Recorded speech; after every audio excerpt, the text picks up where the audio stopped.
It's the spring of the year, plants are greening, air is warming, and the world is a joyful place for most people.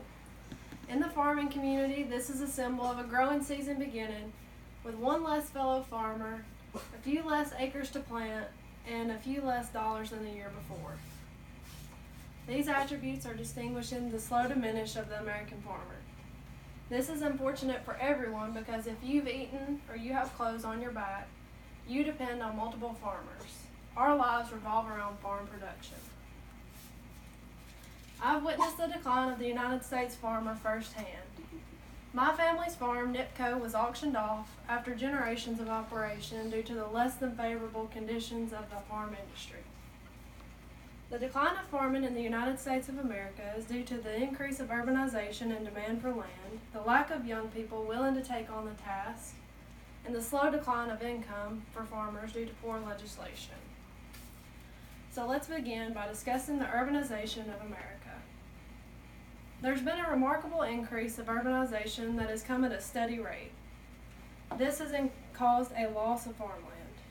Due to a study of Northern Illinois University, it has been known that 1.5 million acres are lost every single year to urbanization. This puts an enormous strain on the farm community because where there's no land, there are no farmers, and where there are no farmers, there is no food.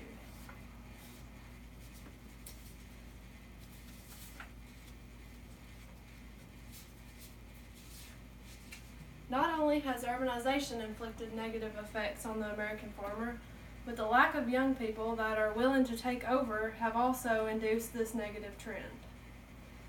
People of this generation are not interested in the hard work that it requires to be a farmer, and as older farmers are retiring and passing on, there is no one left to inherit their operations, which also causes a decline in the number of farms.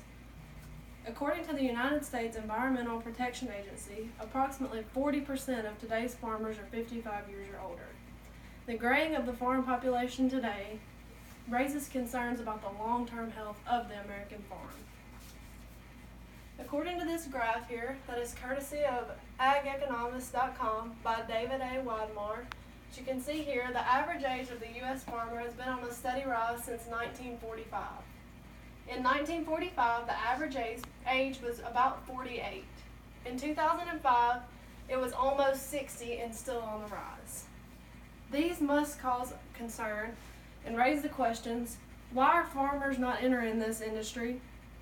Where will our food come from whenever no more is being grown domestically? How will we afford to import the things necessary to sustain our population when all the farms are gone? And what can we do to bring the farming back to its former glory? Along with the lack of land and the aging of the farm population, the diminishing amount of farm income due to poor legislation is also to blame for the decline in farming within the United States. Just like any other industry, farming heavily relies upon government trends that induce the prices for commodities. Due to current problems with commodity prices, Congress is being pleaded to draft a bill and address the farm crisis that we're approaching. As for anyone else, it is impossible and impractical for farmers to work and produce if ample funding is not present for them to break even or make a profit at the end of each growing year. In an interview performed by Debbie Weingarten of Talk Poverty blog, since 2013, farm income has fallen by more than 50%, a staggering amount. As a result of this, the median farm income for this year, 2018, is expected to be negative. Farmers are worrisome that this crisis will result in a situation similar to that occurred in the 1980s when farms were rapidly sold off. Whenever acts such as the Farm Bill that is currently in process are put into place, they work in favor of big-scale farms only because it is easier for the government to monitor them. So, of course, they receive a majority of the government subsidies. Due to this, small family farms such as mine are closed down, and even though they contribute a substantial amount to the food supply of our country, and farmers are hit with both financial and emotional stress in an amount that they don't know how to deal with. The idea of supply management has been put up and has caused conflict between farmers and the men and women of Congress. but they are not interested in this because it's a long-term fix. In conclusion, the American food supply seems to be keeping up with our population, but eventually our country will feel the effects of the decline of U.S. farming.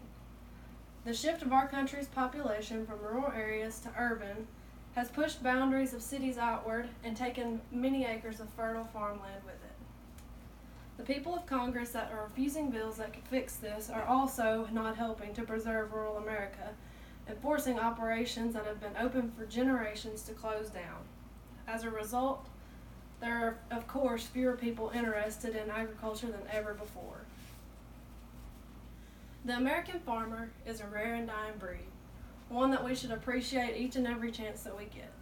So the next time you're driving and see that old man with overalls on covered in dirt and grease, riding his tractor across the field, whether big or small, or next time you sit down at the table and put a bite of food in your mouth or take a cold drink of milk, stop and consider what life would be like without the American farmer.